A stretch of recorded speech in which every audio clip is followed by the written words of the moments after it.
اعوذ باللہ من الشیطان الرجیم، بسم اللہ الرحمن الرحیم۔ دوستو، اس ویڈیو میں حضرت سلمان علیہ السلام اور ایک سانپ کا واقعہ ہے۔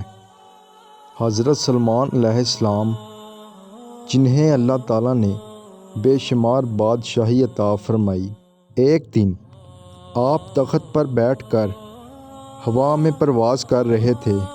اچانک ان کی نظر زمین پر پڑی۔ انہوں نے کیا دیکھا کہ ایک سانپ جو ان کی طرف بہت غور سے دیکھ رہا ہے اور تخت کو تک رہا ہے۔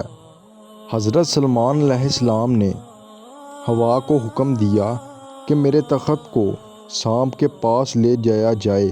ہوا آپ کو سانپ کے پاس لے گئی اور سانپ آہستہ آہستہ چلتے ہوئے آپ کے قدموں میں آ کر بیٹھ گیا۔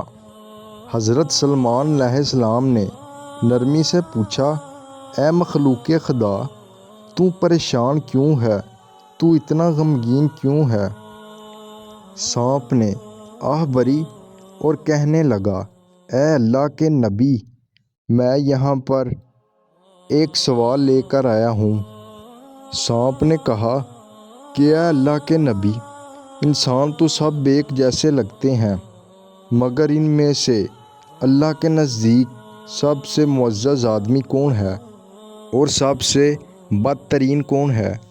حضرت سلمان علیہ السلام نے مسکراتے ہوئے فرمایا کہ جو شخص دو چیزوں سے بچ جائے وہ اللہ تعالیٰ کے ہاں سب سے معزز آدمی ہے۔